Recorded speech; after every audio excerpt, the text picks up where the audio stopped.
Hello, welcome to the latest in our series of videos on how to play Sudoku. I will be discussing today a few tips on how to play Sudoku for absolute beginners. So if you are very new to the world of Sudoku, if this is perhaps one of the first times you've tried to even play Sudoku by yourself, then hopefully this video will be helpful for you. One of the first things to know about Sudoku, if you're a beginner, is that Sudoku is a game of number placement.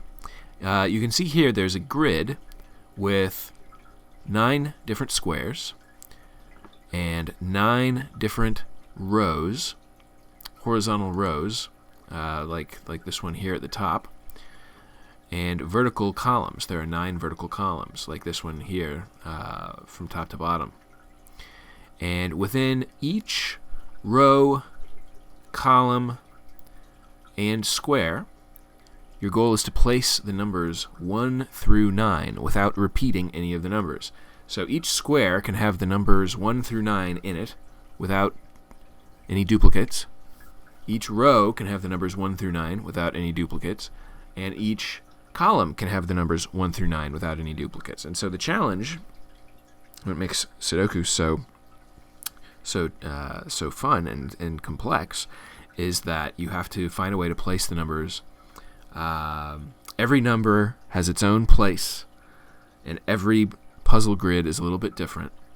And there's really kind of no limit to the number of possibilities as far as how the grids can be created and arranged with the number placements. So a lot of times people sometimes have misconceptions about Sudoku if they're not very familiar with it. Like sometimes people think that Sudoku is a math game, like it's about math and it's about adding and subtracting and multiplying numbers together, and that's not true. It's actually just about placing the numbers in their spots. But what's challenging about Sudoku is it requires you to use your deductive reasoning skills.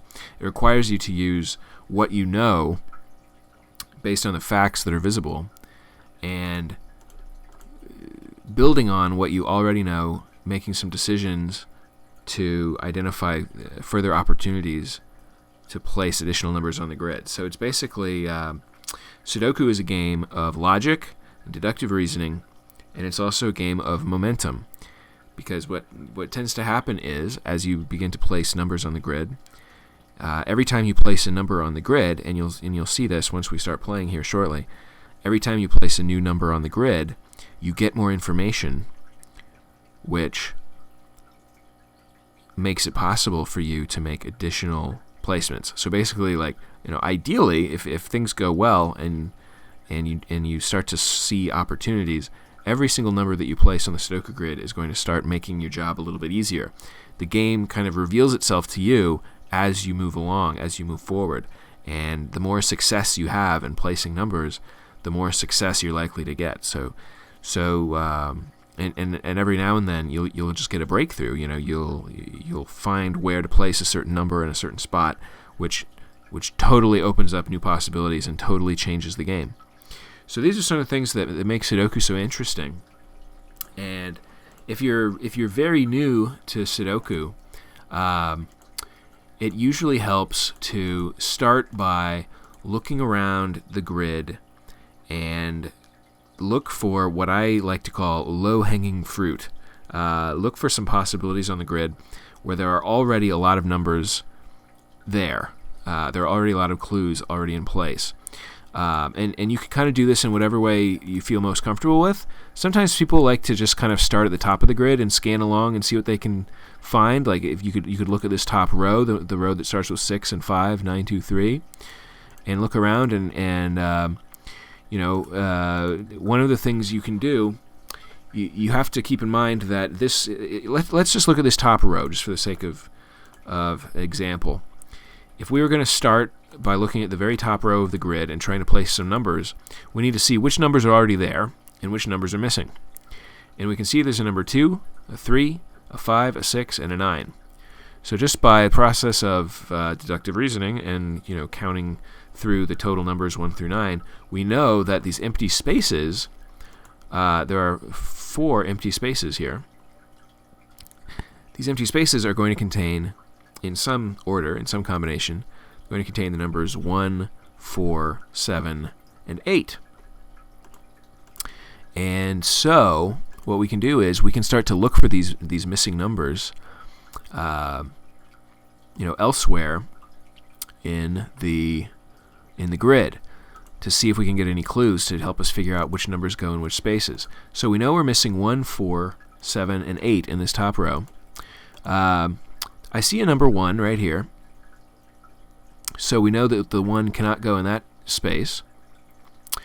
But and there's also a 1 in this middle column, so we also know that the 1 cannot go in that space.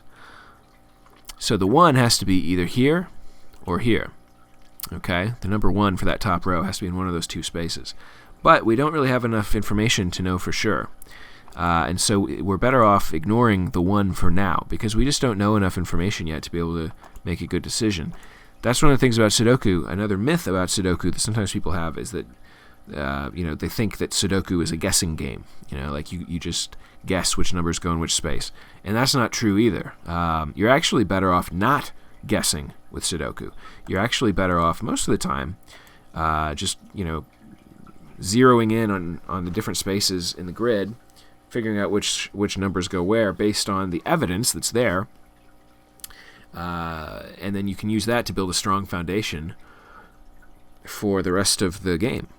So we're not going to guess. We know that there's going to be a 1 either here or here, but we don't know yet where. So let's look at some other numbers that we know we're missing. We know we're missing number 4, number 7, and number 8, in addition to the 1. And so let's see.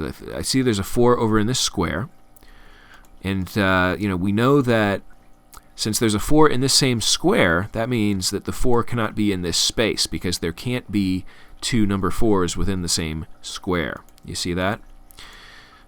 So we know that the 4 cannot be here, so there could potentially be a 4 in one of these other 3 spaces, except in this space here we see that there's a 4 down below in the same column. So we can't have a 4 there, because then we would have 2 4s within the same vertical column, and that's also against the rules. So we might have a 4 here in this space, or here in this space, but again, we just don't know for sure. We don't have enough evidence yet. Let's keep looking around. We know we're also missing the numbers 7 and 8. Here's a 7 over here in this upper right square. So we know there's a 7. So the 7 cannot be in that space. So there might be a 7 in one of these other spaces, except this middle column contains a 7, so it can't be there. So we know the 7 could be here or here. So you can kind of see, like just by some very simple deductions, we can start to narrow in a little bit on which numbers go in which spaces and which numbers definitely cannot go in which spaces. Let's look for number 8 for this top row, because that's another of the missing numbers. We haven't been able to definitively rule out any of the other numbers yet. But let's see. We know we're missing a number 8. And if you look in this square to the upper left, there's a number 8 within the square, so we can't have the number 8 in that top row space. The top center square contains a number 8 right here. And so we know that we cannot have a number 8 in either of these two squares. So that means that the only remaining empty, or rather these two spaces, I don't want to confuse spaces and squares. Squares are the groups of 9 spaces, like that, and a space is just a single spot on the grid, like that. So to back up for just a moment, we know now that we can't have an 8 in this space, or that space, or that space. All 3 of those spaces are eliminated as possibilities for the number 8, because there are already 2 number 8s placed on the grid within these 2 different squares. So that means that the one remaining empty space in this row must contain a number 8. And there it is. Let's see if that changes anything for us. Now that we've placed the number 8, this top row, we're only missing number 1, number 4, and number 7. So we're missing number 1. Here is a number 1 in this square. So we know we can't have a number 1 here or here. There's only one space left. That's going to be a number 1.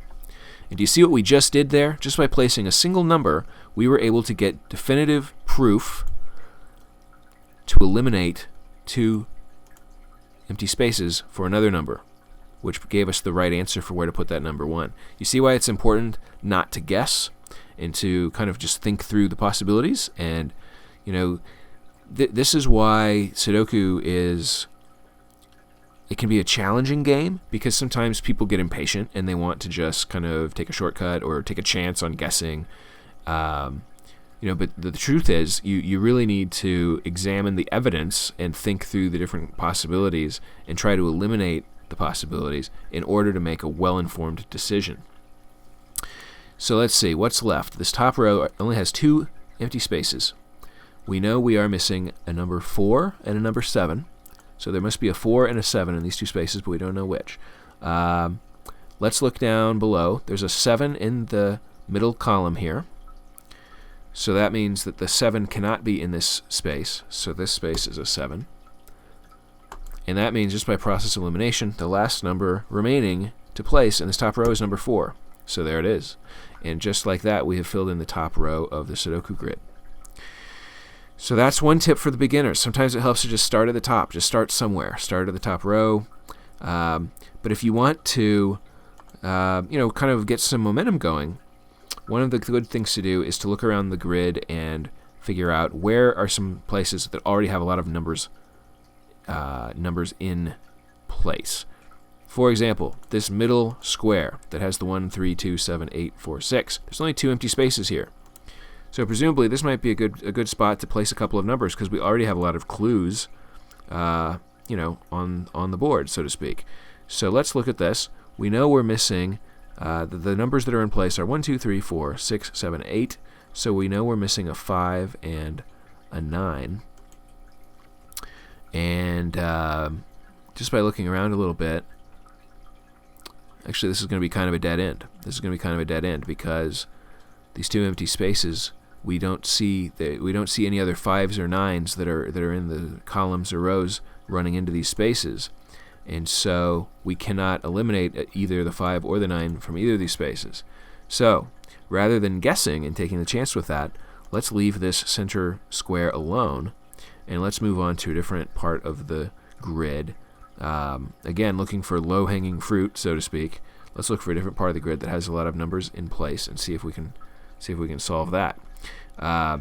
Here's a row, this row that starts with 3, 8, 1, 2. There are only 2 empty spaces here.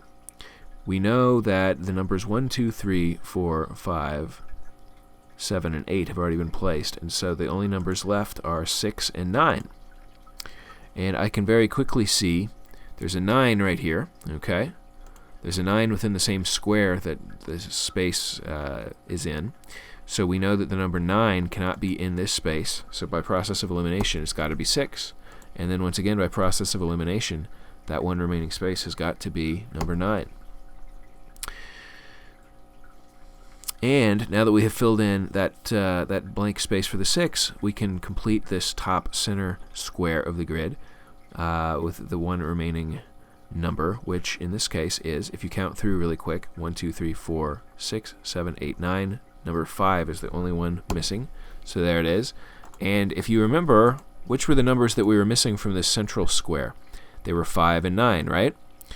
1, 2, 3, 4, 6, 7, 8. So 5 and 9 have to go in these 2 spaces. We just placed a 5 in the center column, and so that means that 5 cannot go in this space. So that means the 5 has to go there, and the 9 has to go there. All of a sudden, we've completed 2 squares right through the center of the grid. And at this point, another thing to do if you're just kind of getting started in Sudoku, it's important to kind of keep your momentum going. I think like one of the first things you should do when you look at a grid is look for low-hanging fruit, look for places that already have a lot of numbers placed. But then once you've started to get some numbers put into their correct spots on the grid, now is the point where you should try and keep your momentum going, and you should look to fill in the blanks around that area where you've been placing some numbers. So, for example, with this one, we've just completed these top 2 squares, and having filled in the remaining spaces on the center square, we now have an opportunity where we could, just by process of elimination, complete this center column. For example, let's just count really quick through the numbers to see what's missing. 1, 2, 4, 5, 6, 7, 8, 9. There's number 3 missing there. So let's do it. Now let's see. This has changed the game a little bit because we have a 3 placed in this bottom center square. There's only 3 spaces left. And so let's see what we can do. See if we could possibly fill in this bottom square. Which numbers are missing? 3, 4, 5, 6, 7, 8 are there. So we know we're missing 1, 2, and 9. 1, 2, and 9 are the missing numbers at this point. I see a 1 in this left column, left vertical column here. So these 2 spaces cannot contain a 1 because it's already there. So the 1 has to go here. And now we're missing a 2 and a 9. I see a 2 right here in this bottom row. So we know that that space cannot contain a 2, so that top left corner space must. And by process of elimination, that leaves number 9 as the only remaining number that can possibly go in that space. So there it is. All of a sudden, we've completed 3 squares right down through the center of the puzzle. And then let's see what else we can figure out. As you can see, the numbers starting to fill in. It opens up additional opportunities where there are just a few, low-hanging fruit spaces remaining. Let's look at this row right here that starts with 6, 9, 8, 3, 1. There's only 2 spaces left. We know we're missing the numbers 2 and 4. And let's see. If we look at this space, there's a number 2 within the same square. So that means that the 4 must go there and the 2 must go here. And let's look at this square where we just added the 4. We know we're missing numbers 1, 5, and 7. 1, 5, and 7 are missing over here. And here's a trick that you can start to look for. This is a little bit advanced, but I think it's worth pointing out because this is a really good example. We have 3 spaces in this lower left corner square. We know that we are missing the numbers 1, 5, and 7. And if you look at this space right here, this top left corner space of this bottom left corner square, this space could be a 1 or a 5 or a 7. Right? Those are the 3 possibilities that could go here. 1, 5, or 7. However, if you look a bit to the right, within this same row, there's a 5 and a 7. So that means that this space cannot contain 5 or 7. The space that we thought could contain 1, 5, or 7, we just found out cannot contain 5 or 7, so the 1 has to go there. Let's see. So now we're left with 5 and 7 in these bottom 2 spaces, and we don't have any information. As I see these 2 spaces, I'm looking upwards to see if there's any information in these 2 columns.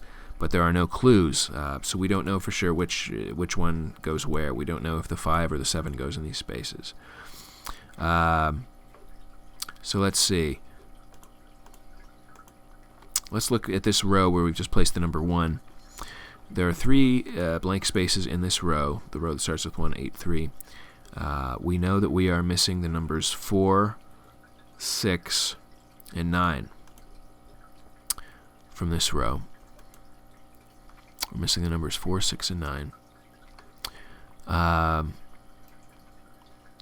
This one's a little bit tough because I can see a 6 here, I can see a 4 here.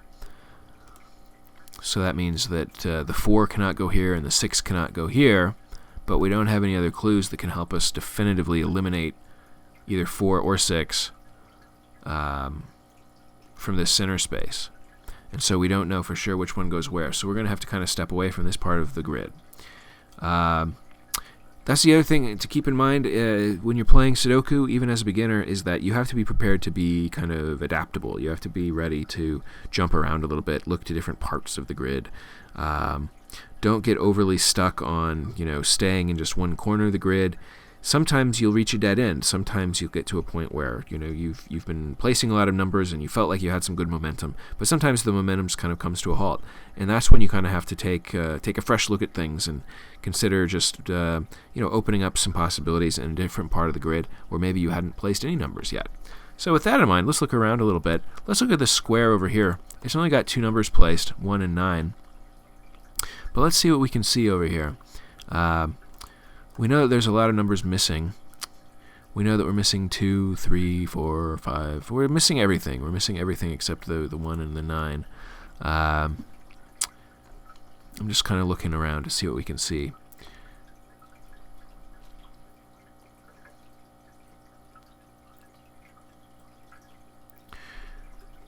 I see a number 6 here, okay? I see a number 6 in this vertical column. I see a number 6 in this top row. I see a number 6 in the middle row, and I see a number 6 in the central column. So we know that there cannot be a 6 here or here, or here or here or here, or here. So that means that there must be a number 6 right here. I wonder if that might give us a little bit of momentum, a little bit of edge. As you're going along playing Sudoku, you can click solve to make sure that the numbers you've been placing are correct. And so why don't we do that and just make sure we're right in that number 6. And we are. See, all of the numbers we've placed on the grid so far are green, which means that we're on the right track. And we haven't placed any wrong numbers. Like if you do happen to place a wrong number, like let's say here, we know that one's number 6, but let's say we got it wrong, and let's say we got 3. See, if you do that, then you'll get this red alert color saying, nope, you're wrong, you can't have a 3 there because you already have a 3 in the same column. So that's a handy feature of Sudoku.com, is that it kind of gives you this little clue along the way. Whoops, sorry. So let's put our 6 right there. So now that we've placed that 6, all of a sudden we can take a fresh look at this row right here that starts with 9 and 6 and 4. We know we're missing number 1, and we know we're missing number 3 from this row. There's only 2 spaces left. There's a 1 right here in the same square, so that means that that space cannot contain a 1, so this space must contain a 1, and that space, by process of elimination, must contain a 3. So you can see, like, sometimes just by looking around the grid a little bit differently, you can open up some new possibilities. Now that we've placed that 3, what does that tell us? How can we do more with this square? We know we're missing 2, 4, 5, 7, 8. 2, 4, 5, 7, 8.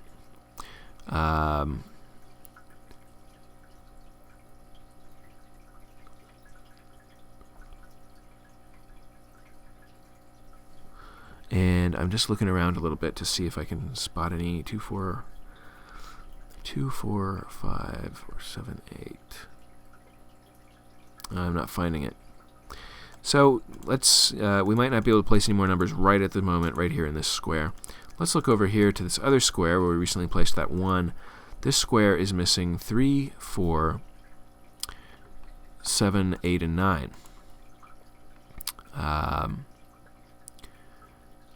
And if you look around a little bit, I see a 7 here in this column, and I see a 7 in the middle column. All of a sudden, we've just eliminated 4 spaces where the 7 cannot be, so that means the 7 must go there. Let's look again. We only have 4 spaces left. We're missing a 3, 4, 8, and 9. I see a 3 in the top row, and I see a 3 in the central column. So there can't be a 3 there, there, or there. There's only 1 more space left where the 3 can be, and there it is. We're missing a 4, an 8, and a 9. 4, 8, and 9 at this point.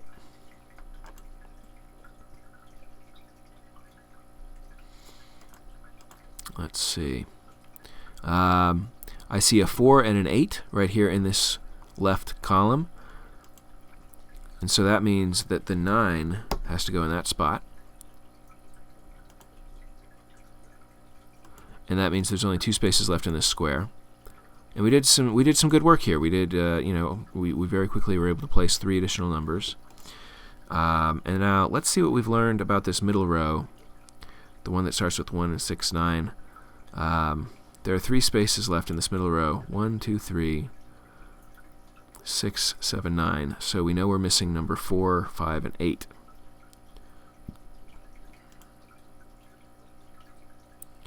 Four, 5, and 8 are the 3 numbers that we're missing here. And I can see a 4 here, I can see an 8 there, and there's a 5 in that square, but we don't have enough information to make a definitive move, so I'm going to have to leave it alone for now. Let's look up at these top squares. There's only 3 spaces left here in this upper left square. 1, 3, 5, 6, 8, 9. So we know we're missing the numbers 2, 4, and 7.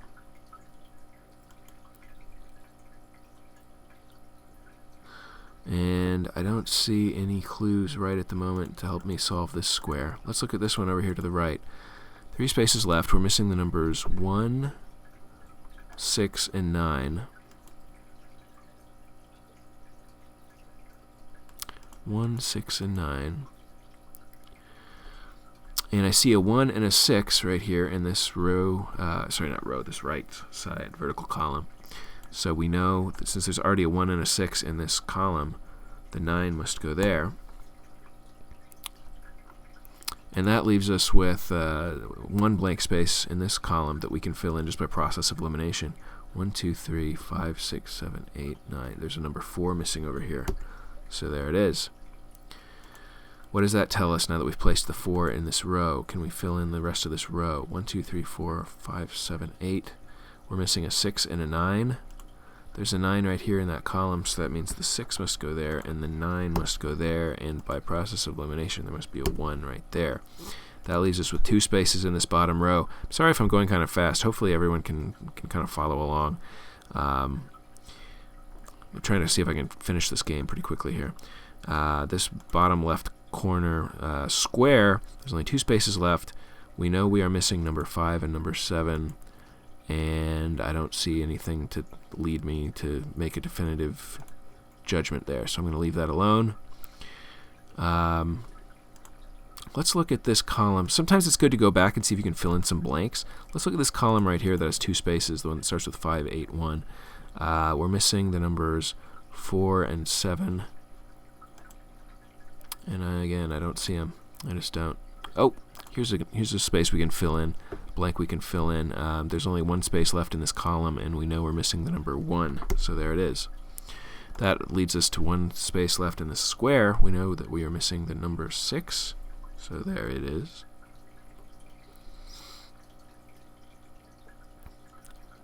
This space has only this square has only 2 spaces left. 1, 2, 3, 5, 6, 7, 9. There's a 4 and an 8 missing here. And I just can't place anything for that at the moment.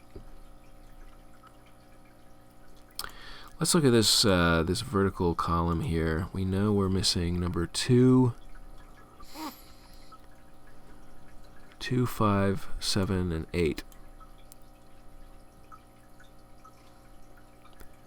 2, 5, 7, and 8 are missing here.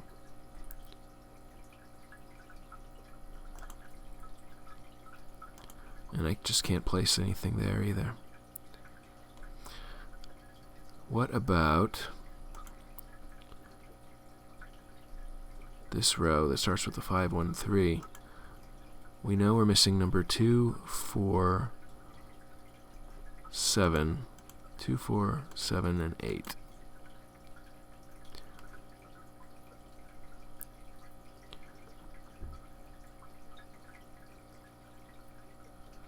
Two, 4, 7, and 8 are missing from this row. And I just don't quite have the information that I need.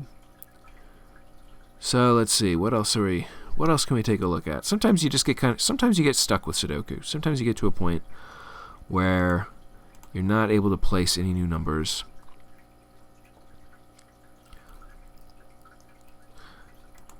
And you can get a little bit stalled. What about this column right here that starts with 1 and 9? I'm just trying to keep jumping around a little bit and look for fresh angles, you know. We know that we're missing number 2, 2, 4, 5, 7. 2, 4, 5, and 7 are missing here. 2, 4, 5, and 7.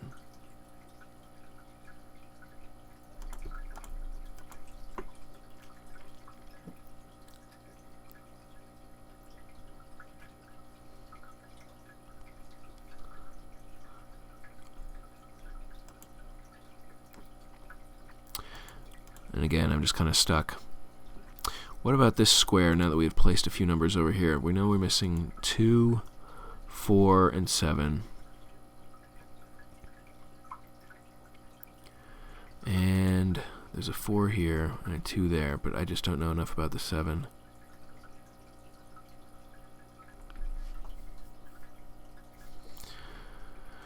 So, let's see.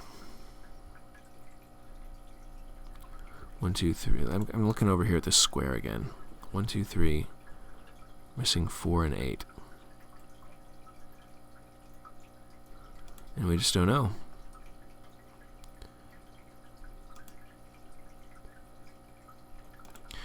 Well, I'm just going to have to call it quits on this, because this video has gone on long enough. I'm sorry, this instruction for absolute beginners, we're not able to successfully complete the puzzle right now, but I've got to call it quits on this video.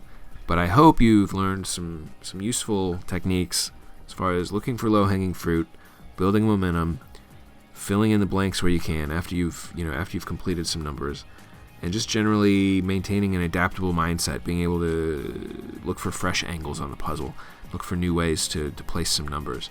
And hopefully if you can use some of these techniques to get started playing Sudoku, you won't feel like a beginner for long. Thank you for listening, and enjoy playing Sudoku at Sudoku.com. Thank you.